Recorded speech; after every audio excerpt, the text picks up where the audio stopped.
Swayam Prabha. Digital India. Educated India.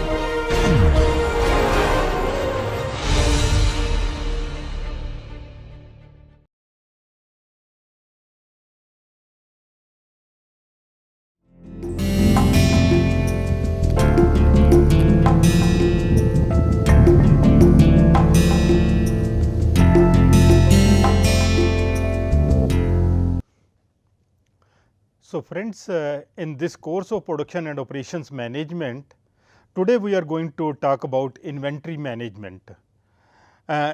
So far we have talked about the basic purpose of production and operations management, and then we talked about design of products, services and selection of processes. Then we have a discussion on facility location, facility layout, line balancing, and we also discussed about the demand forecasting. Demand forecasting is an important input for any planning process. For inventory management also, we will find that demand forecasting is basic input for the purpose of inventory management. So, I have written here a very powerful statement that inventory is a necessary evil. So, on one side we are saying it is undesirable, it is evil, and at the same time we are saying that it is necessary. Without inventory I cannot run my manufacturing system or a service system. At the same time it is undesirable. So, I should keep it as minimum as possible without adversely affecting the operational activities, without adversely affecting the service to the customers. I should keep as minimum inventory as possible. So, that it is evil, undesirable, because large number of costs are associated, both hidden cost and visible cost are associated with the inventories. We will see that, and but without inventory also it is not possible to work. So, in this as introduction we will see what are the purpose of keeping the inventory and what are the various costs associated with the inventory. So, together we say that we have to optimize, we have to see that my inventory level should not be very high, at the same time it should not be too low that you are not able to meet the requirements of the customer. There is always a shortage or you are always expediting. So, those costs are also important. So, cost of having it and cost of not having it.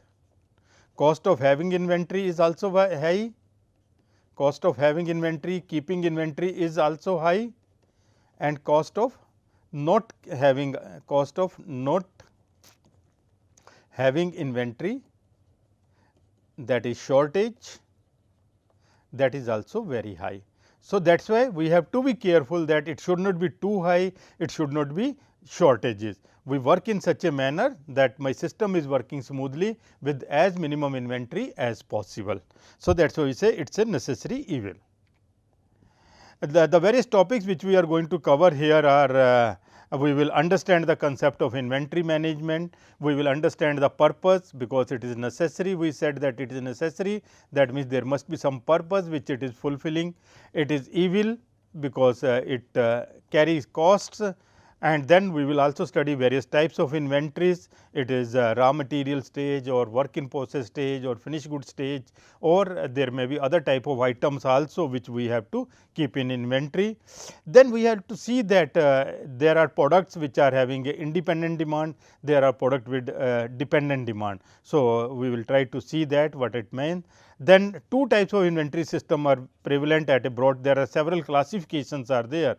As per one classification, we can classify our inventory systems as Q system and P system. We will try to understand that. Then most of the real life environments are probabilistic, stochastic, uncertain in nature. So, real life is uncertain, but many places we use the deterministic model as a approximate to uncertain, or maybe certain cases are there where the demand is known, predictable, especially for commodity items where the which are stable, having a stable demand in the market. So, we are having two types of models, again as per one classification, deterministic models and the stochastic model. Then we will also talk about some models which are single period inventory model, that means single standalone decision. This decision is not affected by the previous decisions, and this decision will not affect the subsequent decisions also. We will have some idea, very small idea about the integrated inventory systems also, especially in the context of supply chain, where we want to not only optimize the inventory at my place, we want to optimize the inventory throughout the supply chain. So, we will take multi-echelon inventory system. We can talk about little bit of that also. What are the implications, what are the issue involved in multi-echelon inventory system, where there is a manufacturer, there is a wholesale dealers, then there is a retailer, then there is a consumer. So, we will see that how we can integrate these three players, wholesaler, manufacturer, wholesaler and retailer together, so that they are taking the decisions about inventory together and replenishment also. There is a term which called collaborative collaborative planning, forecasting and replenishment. Collaborative forecasting, planning and replenishment. So, we can take that also in this. Then we are also talking one of the very popular theme which is coming these days, which is becoming more and more popular, and more organizations are implementing that is called vendor managed inventory, where the inventory is managed by the vendor. In previous all these models, it is the user buyer who will manage the inventory. He will decide when to purchase, and whereas in case of vendor managed inventory, it is a vendor who will decide who will manage the inventory. Two important decisions we have to take. Whole of our inventory management is revolving about two important decisions.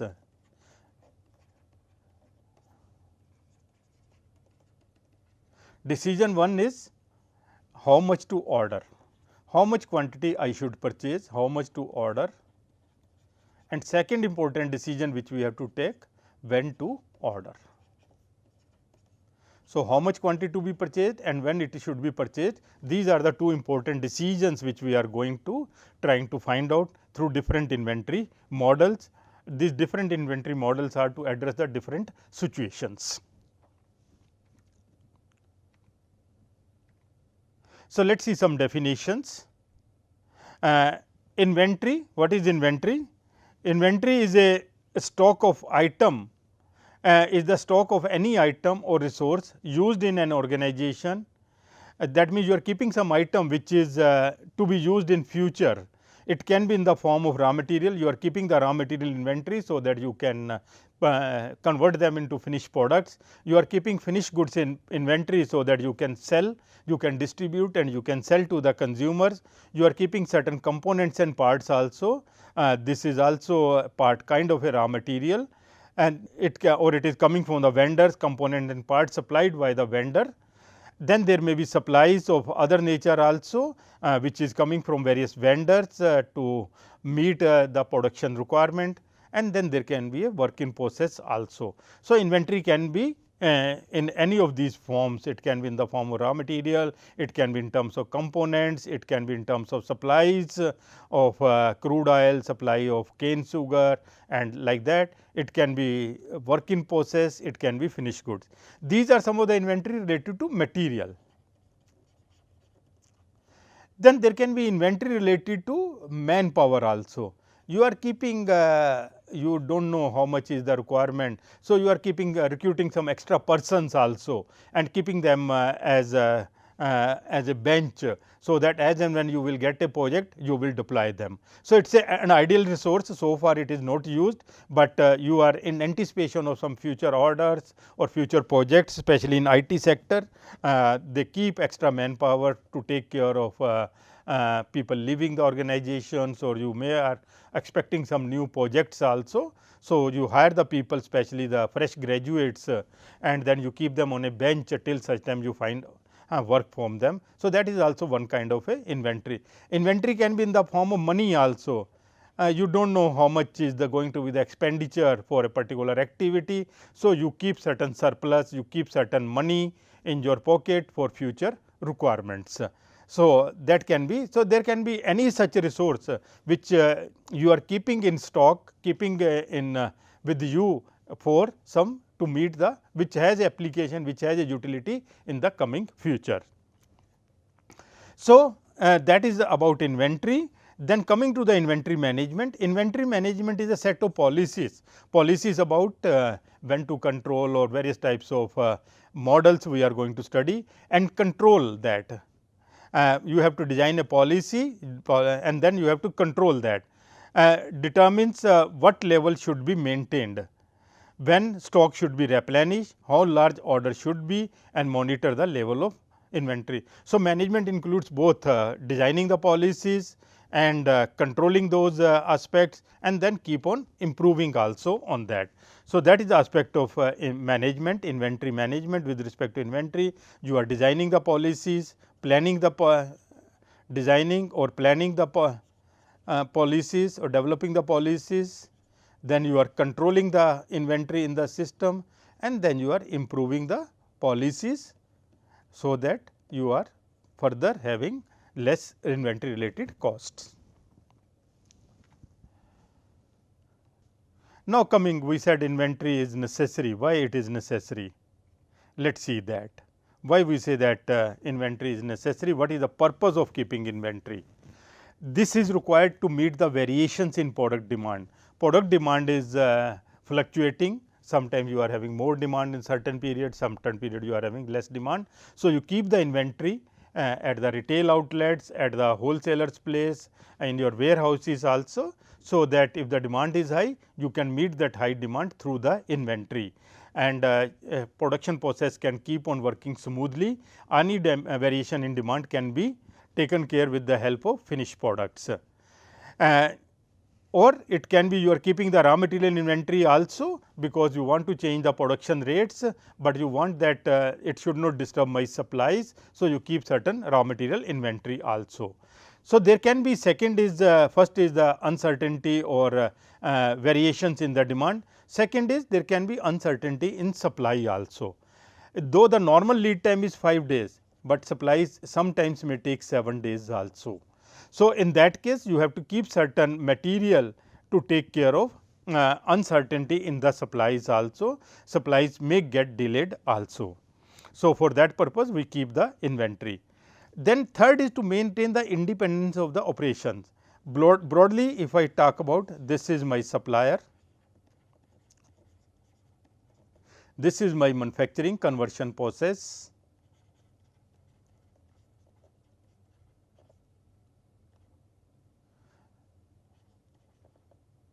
and then this is my customer.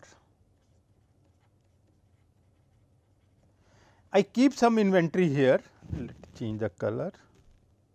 I keep certain inventory here, which is called raw material inventory, or within my premises. I keep certain inventory between two, so that I am not my manufacturing is not directly dependent on the supplier. Even if the supplier is not able to supply on time, still my manufacturing processes are continuously working without any adverse impact. So, I decouple them, I make them independent, decouple. The inventory act as a decoupling also. So, it's decouple the two stages. So, that two stages are independent to each other. Similarly, I keep the finished goods inventory here. So that my distribution and supplies can work independently to the manufacturing process. Even if the manufacturing process is not able to meet the demand, still I can keep on serving my customer through the finished goods inventory kept in the warehouses. So, it finished goods inventory decouple between manufacturing and the customer, whereas raw material inventory decouple between suppliers and the manufacturing processes. Within the manufacturing processes also, we can see that there are various workstations, and between the workstation also we can keep some inventory.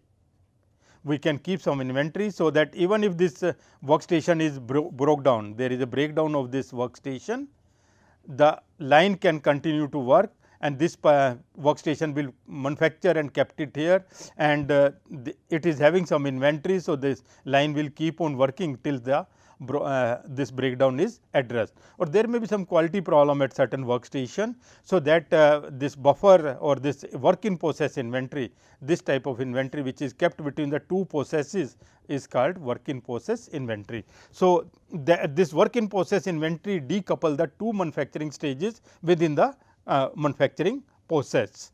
So, a very important role played by the inventory is to make the processes independent. Though in supply chain we talk about integrating the processes, so that there is no need of inventory. When we will study JIT, we will talk about that, because inventory is a evil. So, we want to rather than make them independent, we want to integrate that, but that is possible only with the help of process improvements and other things.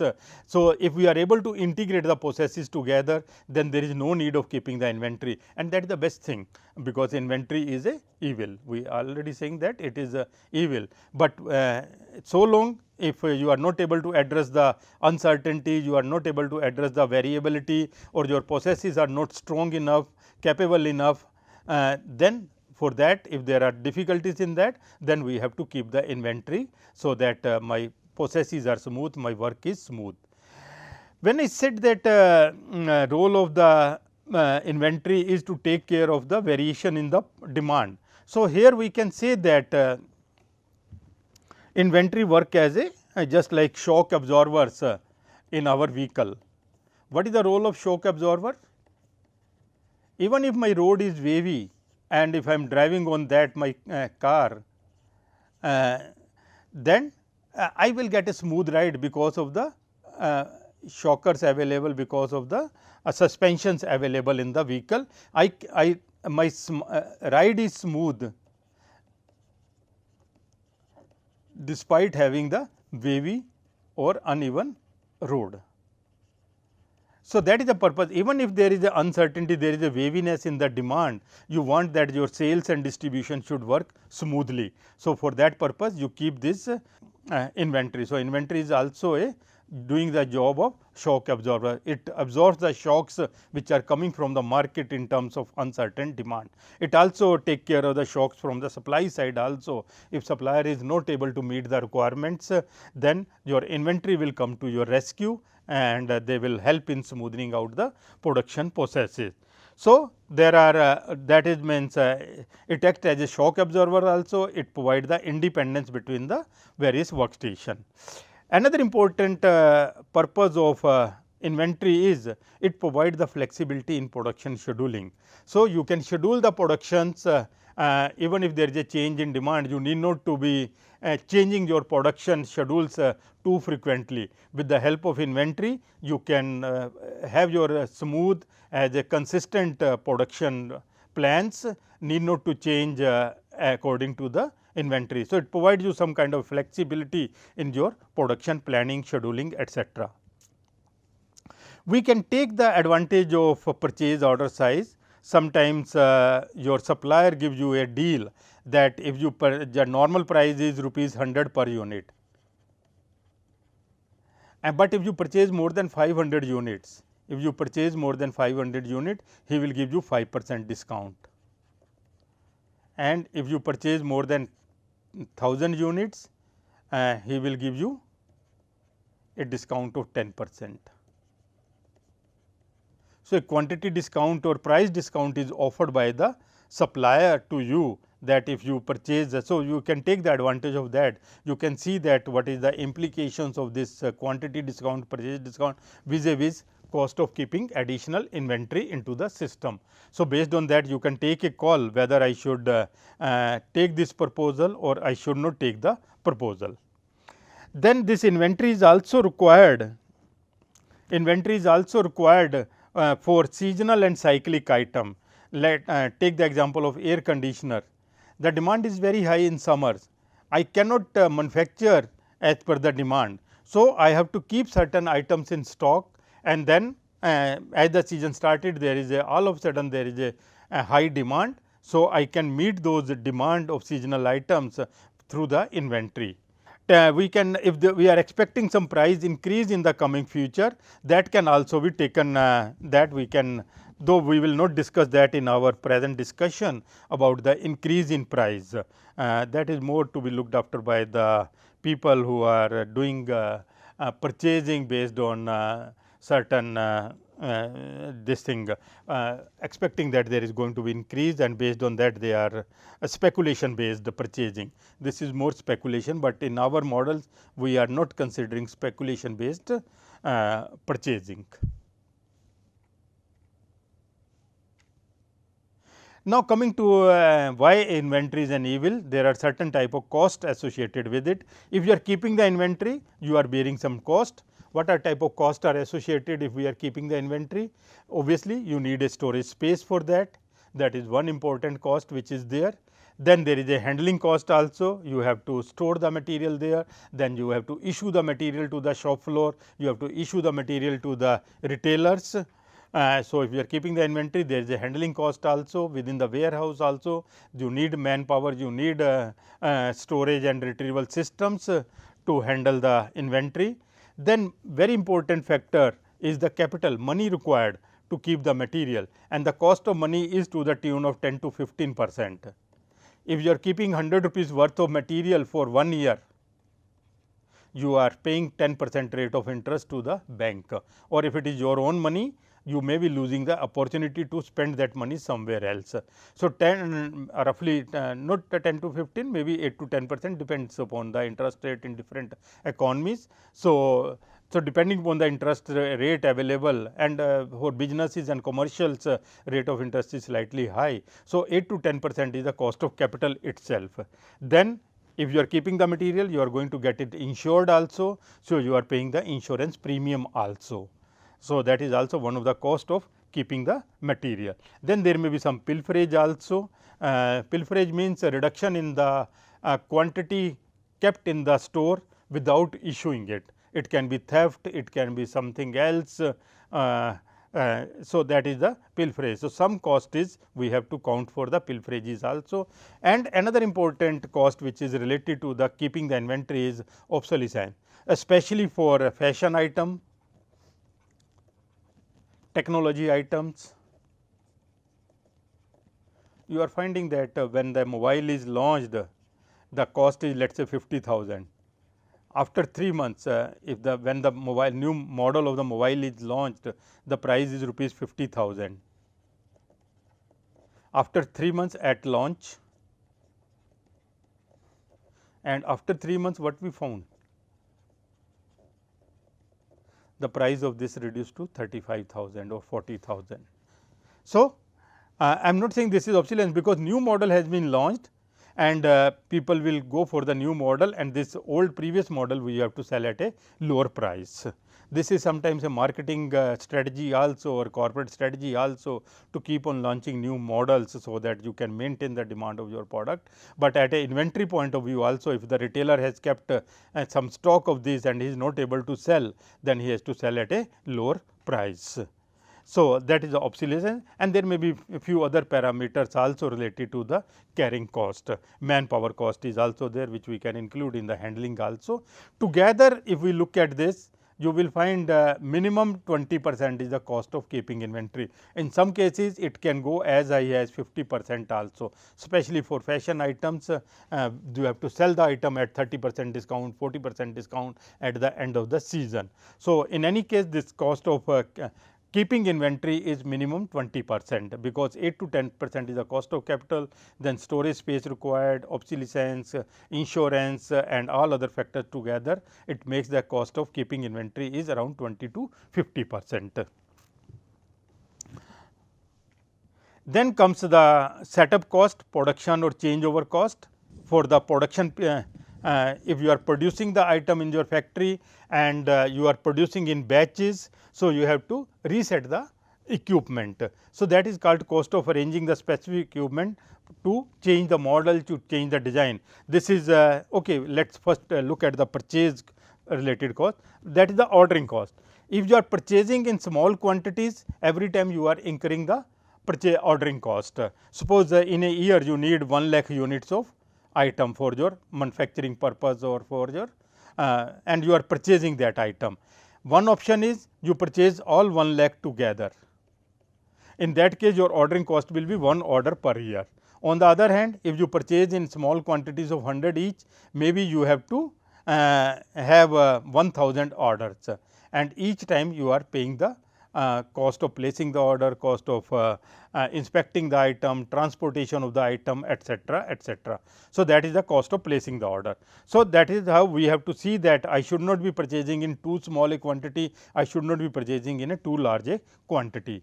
If I am purchasing in small quantities, my inventory carrying cost will be less, but ordering cost will be very high. If I am purchasing in large quantities, my inventory carrying cost will be very high, but ordering cost will be very less. I am looking for a number where the total cost of carrying inventory and the ordering is minimum. And if it is a production case, we will study both purchase case as well as the production case in this inventory models. If it is a production case, in that case we have to look this cost from a changeover perspective. What is the setup cost or changeover cost when you change from one model to another? Another important cost which is there is the shortage cost. If the item is not available in your stock, what are the implications? Obviously, you are losing the customer. Customer will go to some other model, some other shop, or will go to some other dealer, or he will buy some other item, or that may be a lost sale, or there may be a backlog also. Okay, customer is ready to wait, especially in corporates.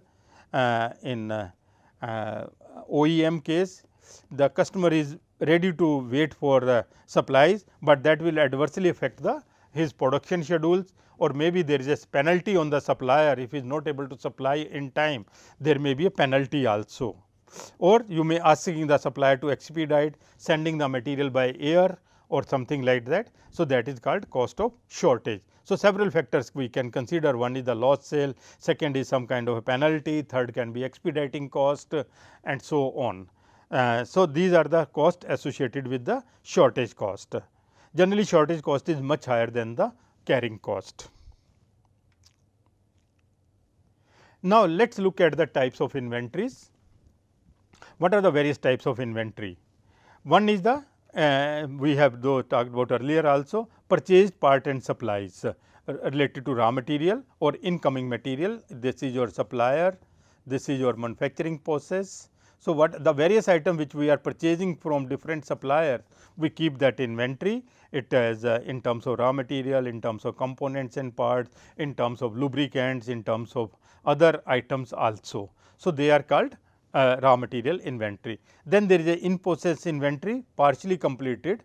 Within the factory you are having certain inventory between the processes, and that is called in process inventory, partially completed inventory. Then you are having the finished goods inventory here, that is between manufacturing and the customers. Then there you are keeping some inventory of tools, machinery, equipments also. Various types of tools are required on machines, cutting tools are there, welding rods and other things are there in case of manufacturing. Similarly, in case of restaurants also, you are having some kind of a tools and gadgets required there. So, that is also another kind of inventory which you keep.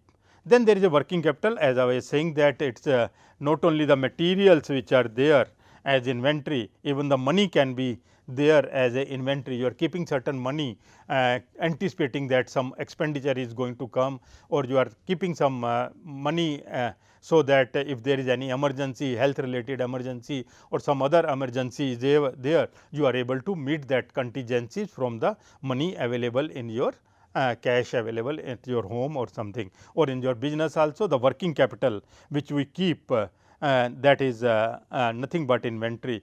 You know that whatsoever capital we are having, that is deployed in two purposes. One is to purchase the fixed assets, that is in terms of machinery, plant and machinery, fixed assets, and second is current assets. These current assets are in the form of inventory, in the form of cash in hand, cash in the bank, or like that. This is called working capital. The earning from the working capital is only 2% or something, the cost is very high, whereas the fixed assets, the return on investment on the fixed asset may be of the order of 20-25%. The return on investment on the working capital is only 2%. So, that way this is not a very good investment to make. We should try to keep as minimum working capital as possible. Then there can be, as I said, it can be human resource, labor also. In anticipation of a higher demand, you are keeping certain human resource also, especially in restaurants, etc. We keep number of waiters more than the requirement, anticipating the demand, so that I can give a better customer service to my customers. So, these are some of the types of inventories, classification. Now, let us talk about the meaning of independent demand and dependent demand. The inventory models which we are going to study here, they are meant for independent demand items. Independent demand item. Sorry, the inventory models which we are going to study is for independent demand. Inventory models are for independent demand. Whereas, for dependent demand, we are having another technique which is called material requirement planning, MRP. We can do the material requirement planning for the dependent item demand. For dependent item, we can go for MRP. For independent item, we can go for the inventory models. Now, let us understand what is meant by the independent demand and what is meant by the dependent demand. The OEM item which you are selling to the market, that is the demand of that is independent, which is dictated by the market. Demand of the final end product or demand not related to other item. It can be some packing material also, or some other item which are independent. Finished goods, they are independent demand, like demand of these pens. Demand of the pen is a independent item demand, but for a pen, how many caps to be manufactured or purchased, that will depend upon how many pens I am going to manufacture, that will depend upon that. So, the demand of the cap is dependent on the number of pens to be manufactured. The demand of the refills is dependent upon the demand of pens. So, that way the demand of cap, demand of refill in case of pen is dependent. Similarly, in a manufacturing of a car, if we look at that, the demand of car is independent, but how many tires I should have, the demand of tire is dependent on. If you have to manufacture 100 cars, you need 500 tires for a 4-wheeler passenger car. Okay. So, you can if you are manufacturing 100, you have decided to have a batch of 100 cars to manufacture of a particular type, obviously you have to order 500 tires. So, that way. So, this is the concept of independent and dependent demand. So, finished goods are having independent demand, whereas all sub assemblies, component parts, etc., have dependent demand. And as I said, for independent items, we will use the inventory model. So, in this chapter, when we are talking about inventory management, various inventory models, so we have to keep in mind that these are meant for inventory model. Somewhere else, we will talk about the material requirement planning also. It is a software which was developed somewhere in 1960s, and we found that it turns out to be very good intervention for planning the dependent item demand, and we will work on we will further explore this particular topic. On the success of this material requirement planning, the software was further expanded, and then it was called, another version was developed, a bigger version, which is called manufacturing resource planning. Manufacturing resource planning. This was somewhere in 1970s. This is called, because the abbreviation is same, MRP. So, this is popularly called MRP 2, written like this. Then in 1980s or 90s, more in 1990s, we are having enterprise resource planning.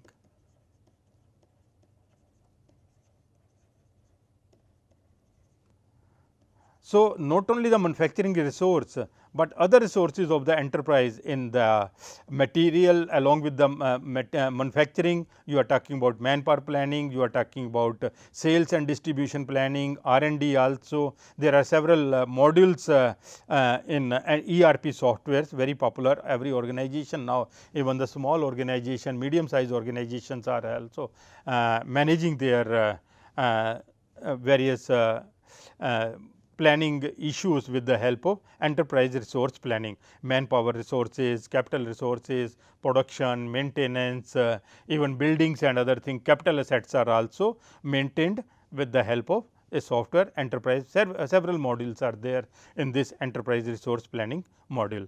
So, you will find that something which is very popular these days, the seeds of this is coming in from the material requirement planning.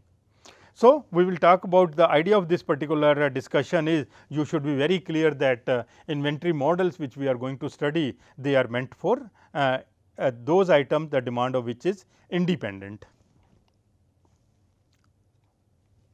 Let us see this classification of various inventory models.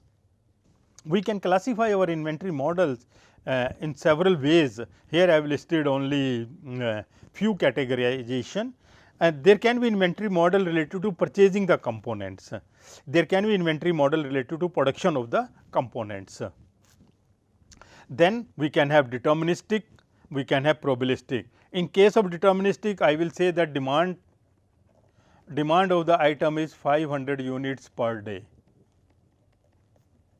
If I am taking a language of this, the demand of the item is 500 units per day, I am talking a language of deterministic. On the other hand, if I say that demand of the item is this is my deterministic language, and the probabilistic, in case of probabilistic, I will say that demand is normally distributed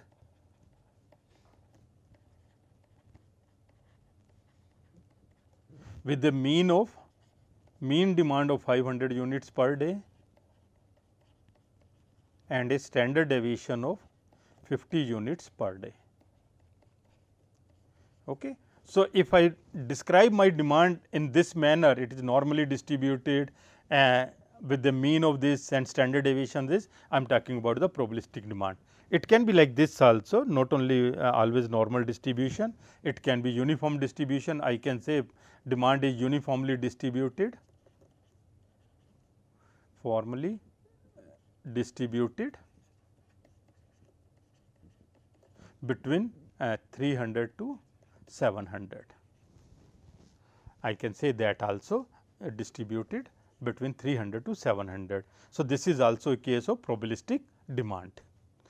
So, we will study the models of deterministic. We will start with deterministic model and then we will take care of the probabilistic models also. Few discussion and few models and some numerical exercises we will do for the probabilistic models also. Then there are another classification is single period and multi period inventory model.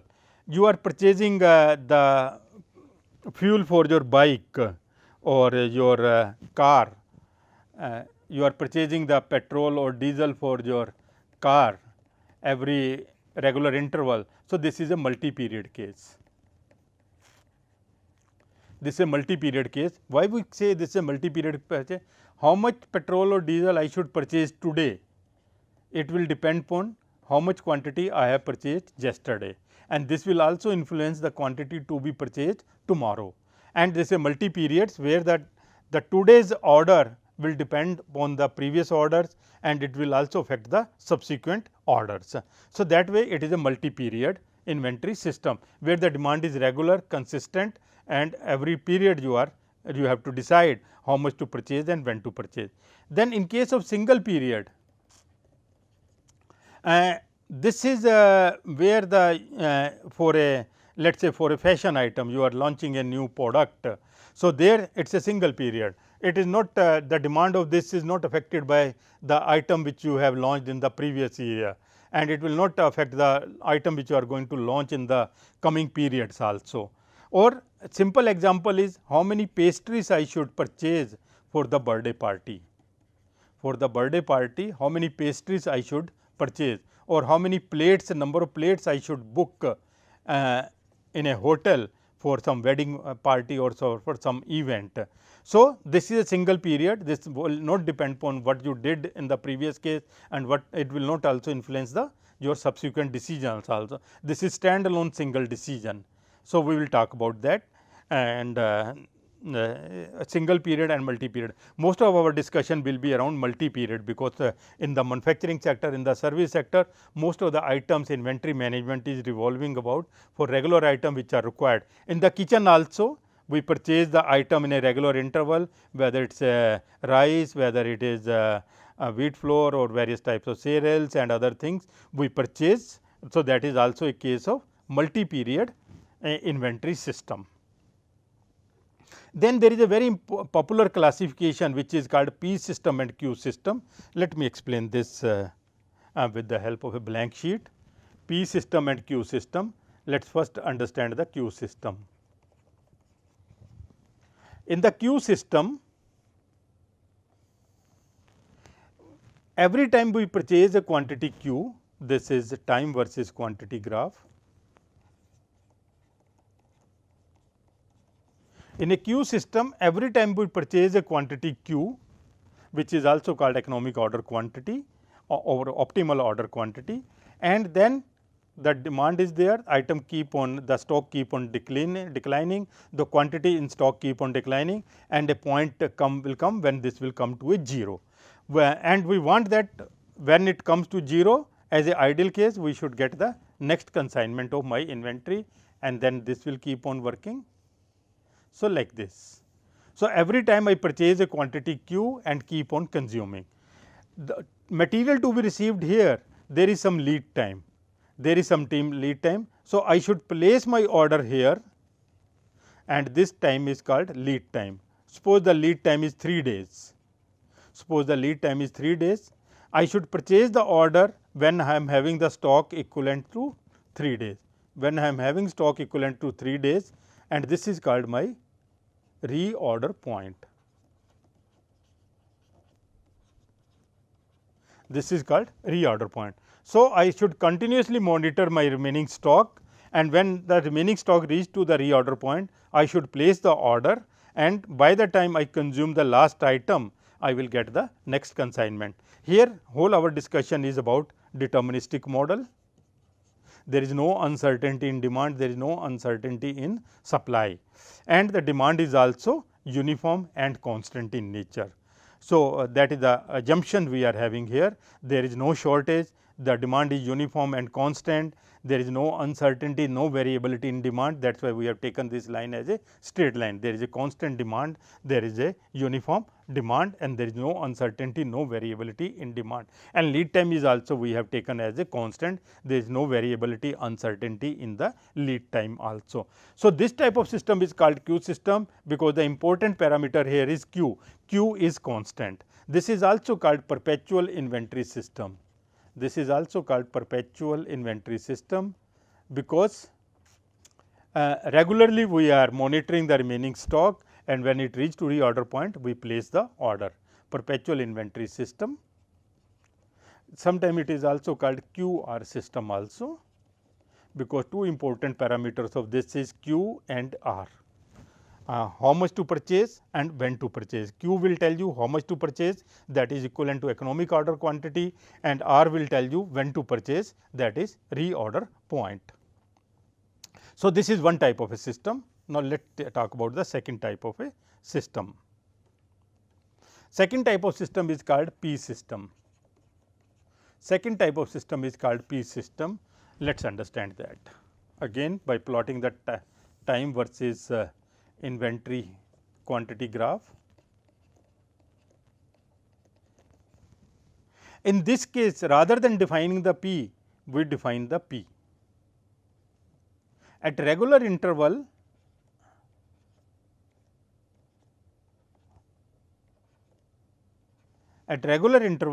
I review the inventory status. And based on that, I take a call whether to purchase the material or not.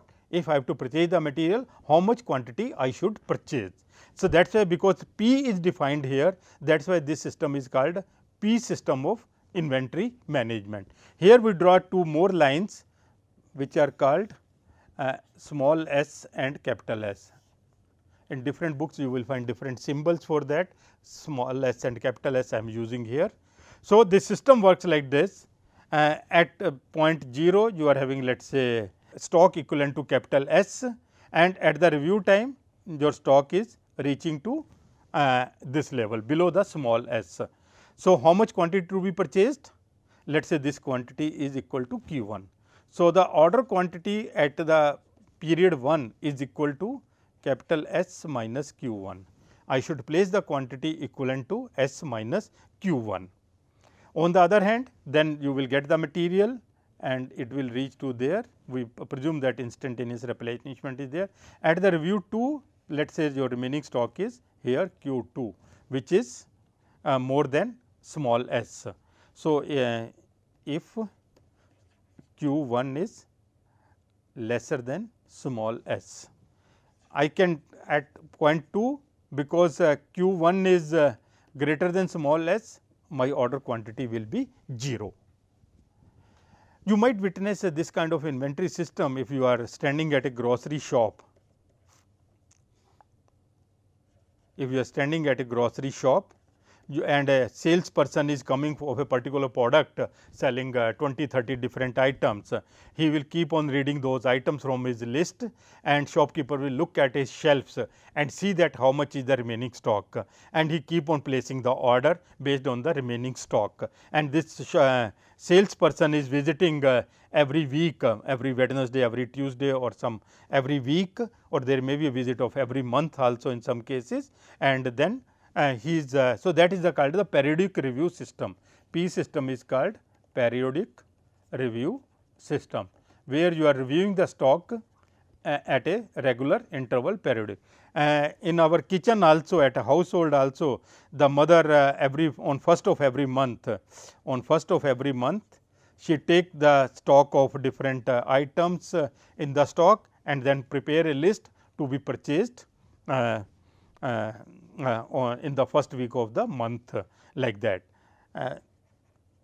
On first of every month she take a review, or it can be on every Sunday when she is going for a shopping or purchasing, take a stock of all the items available, and then she decide which are the item need to be purchased, which are the item which can go even up to the next review also. The small s is decided in such a manner that this is equivalent to the demand of the time between the two reviews. Small s is equal to demand between two reviews plus demand of lead time, demand during lead time,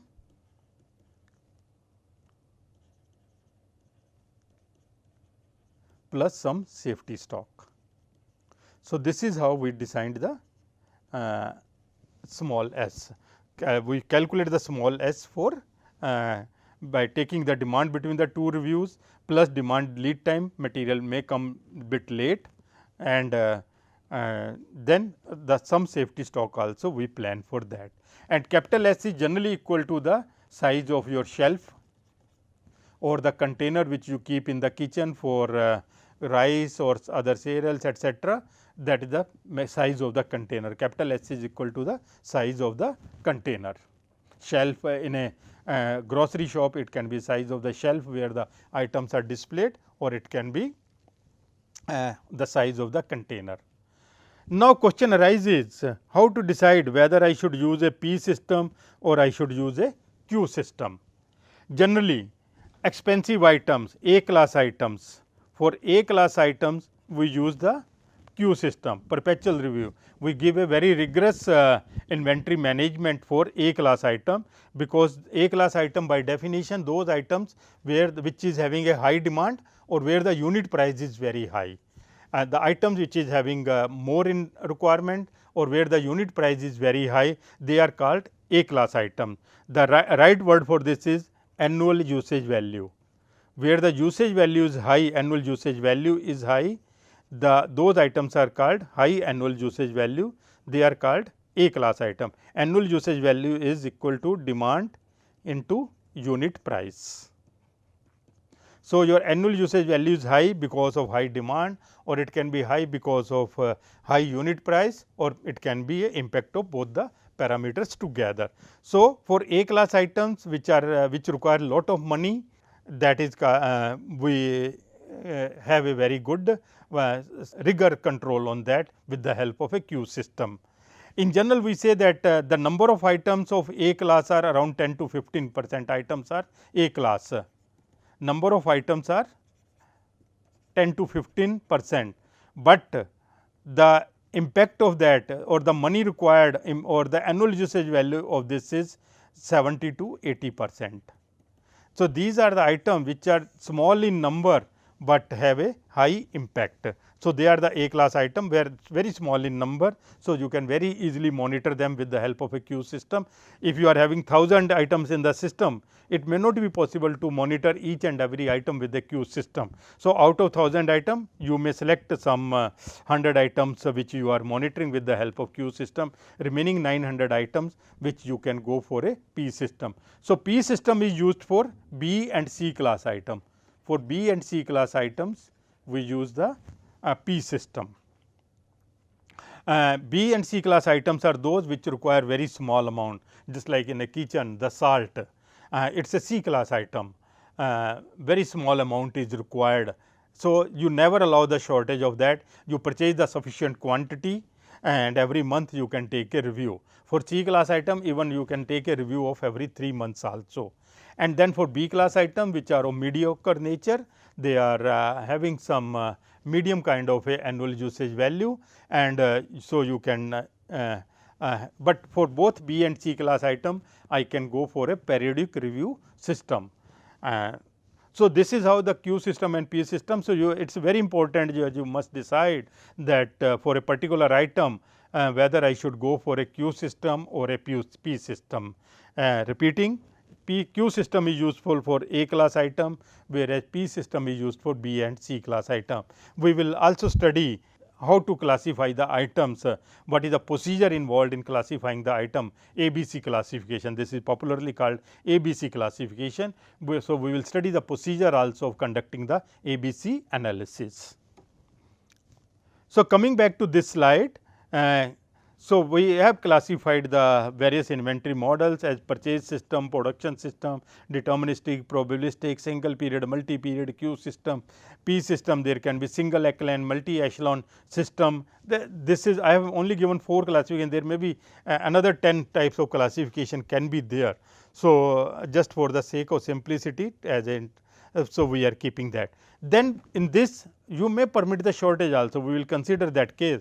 If we deliberately permit the shortage, one is shortages has happened, second is in the planning itself, in the model itself I plan the shortages, there is some economic advantages of that, I can keep less amount of inventory, I can place bigger orders also, and my total cost of inventory plus shortages plus ordering I can reduce by deliberately planning the shortage. But this shortage permitted case is possible only if you are having a monopoly of your items. If the demand of the item, if the customer is ready to wait for the item and you are not losing sales, in that case you can think of a strategy of shortages also.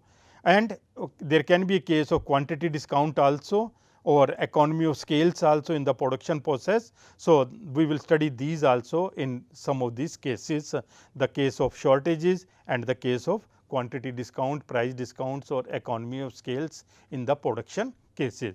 So, this is a broad idea about various inventory models. Now, let us start with a model which is deterministic, which is purchase, which is multi period and which is queue system.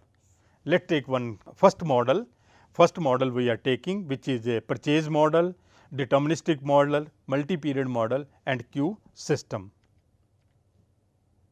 So, let us take that. So, I am writing here, this model is purchase model, this model is purchase model, this is a deterministic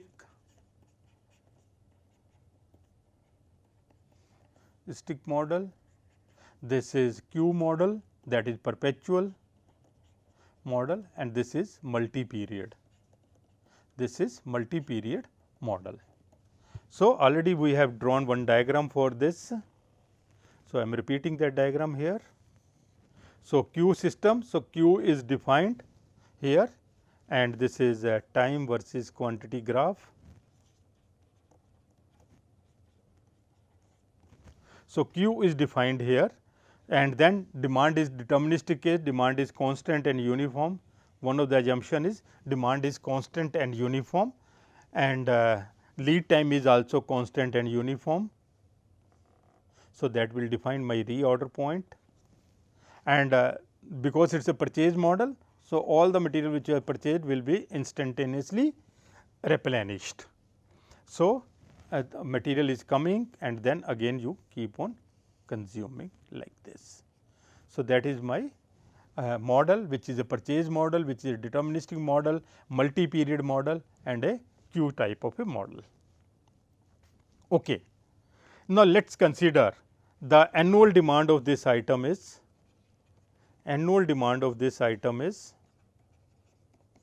let us say D, and your order quantity is let us say Q. So, how many orders we are going to place? How many orders we are going to place in a year? Number of orders per year. How many orders I am going to place in a year? Obviously, D divided by Q. Total demand is let us say 1 lakh unit, and every time I purchase 10,000 units. So, number of orders will be 1 lakh divided by 10,000. So, in a year I am going to place 10 orders. So, this is number of orders per year.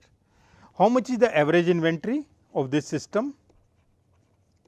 What is the average inventory of this system? Average inventory of this system is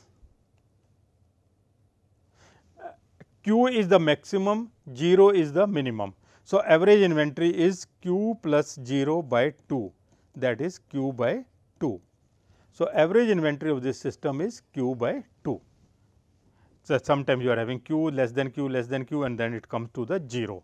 So, average inventory of this system is Q by 2. Also assume that C I is the cost of carrying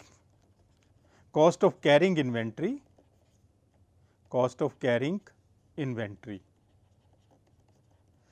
for the let us take the unit rupees per unit per year. If you are keeping 1 unit for a year, how much is the cost implication of that? Then we also keep CO as the cost of ordering. We are keeping CO as cost of ordering, that is rupees per order. Okay. Now, let us draw another graph, that is quantity versus cost, that is quantity versus cost graph. Okay. Now, let us draw first if the number of orders are D by Q, what is going to be my ordering cost? Ordering cost will be equal to D by Q, this is the number of orders multiplied by CO. So, if I plot this graph, I will get a curve of this nature. As the quantity increases, the ordering cost decreases. As the order quantity, this is order quantity, as the Q increases, the ordering cost decreases, because Q is in the denominator. As the order quantity increases, the ordering cost decreases. So, this is my ordering cost, that is D by Q into CO. Now, let us draw the inventory carrying cost on this line, that is what is my inventory carrying cost? Average inventory is Q by 2 and cost of carrying inventory is C I. So, this is my inventory carrying cost. So, inventory carrying cost is proportionate to the Q, C I is constant, 2 is constant. So, this line will come like this. So, this is my inventory carrying cost into this. What is the total cost? Total cost will be sum of these two functions. On a graph, I can see it like this. So, this is my total cost curve. This is my total cost, that is cost of carrying inventory plus cost of ordering. This is the curve for total cost. I can superimpose with some other color.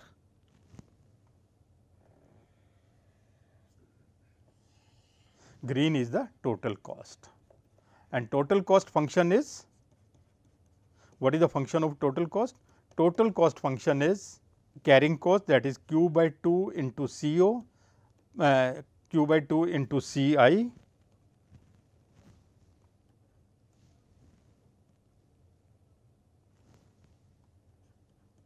plus number of orders, that is D by Q into CO.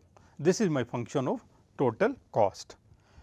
So, we are talking about an inventory system which is having this environment. It is a purchase model, deterministic model, queue model and multi period, and we have seen that how this inventory levels are going to change with time, and also we have seen the cost implication of order quantity. If we purchase in small quantities, my inventory carrying cost is small, but my ordering cost is very high. On the other hand, if I purchase in large quantity, my ordering cost is less, but carrying cost is increasing. And here is a point where the total cost is minimum. Here is a point where the total cost is minimum, and this corresponding quantity is called economic order quantity or optimal order quantity, usually denoted by Q asterisk. And this is the cost, total cost, which is the minimum total cost of the system if I purchase every time a quantity equivalent to economic order quantity. So, friends, in today's session we have understood the concept of inventory, its importance. In the very first slide I said inventory is a necessary evil. It is important, required, at the same time cost is associated with it. So, we should be very judicious in deciding how much quantity we should keep. Thank you so much.